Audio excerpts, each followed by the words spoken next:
There are new calls to ensure stronger communication between first responders and the deaf community. And it is a communication gap that a recent car crash on Barton Springs Road thrust into the spotlight.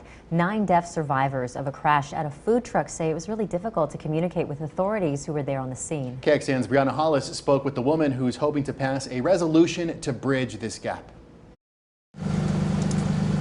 This night, an accident site with deaf survivors prompted Robin Orlowski to pen this recommendation. It's a draft recommendation to require certified ASL interpreters to be dispatched to a site with deaf survivors. She's on the mayor's committee for people with disabilities. She says 20% of Texas's deaf population lives in Austin, and Austin's deaf population is the 5th largest in the United States.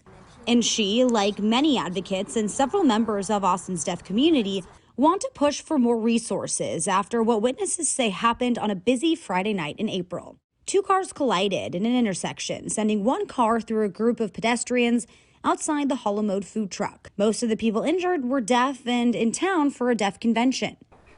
So when that happened, of course, it went through the community like wildfire. Otis Sizemore works for the Texas Deaf Chamber of Commerce and consults the Austin Police Department on relations with the deaf community. People who are disappointed because the process itself was broken. Witnesses say an official ASL interpreter didn't show up and it was difficult to communicate with first responders.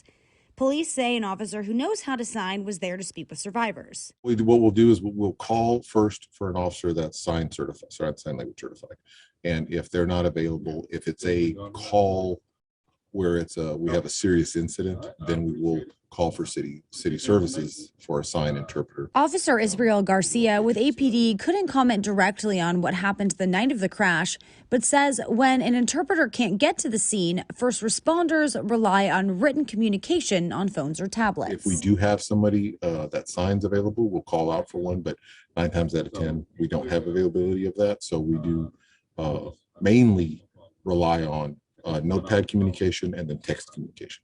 They were using written language, but it created a lot of confusion. Sizemore says that made communication too slow, and the written English language doesn't always directly translate to sign language. This is why Orlowski says her recommendation specifically calls for requiring a certified ASL interpreter to respond to events involving deaf individuals. Officer Garcia says at present, APD will send someone with ASL knowledge to major incidents, but for misdemeanor calls, they'll rely on in-person written communication. While Orlowski's resolution is just getting off the ground, Sizemore says he's also working with APD on a long-term training solution. The Texas Deaf Chamber of Commerce is working with the police department and an array of groups to find the best approach for communication modes, for successful communication modes. And that will be implemented at the academy level for new cadets. Brianna Hollis, KXAN News. The recommendation is set to go before the Mayor's Committee on People with Disabilities this month, and then once the draft is passed there, it will go to the full City Council.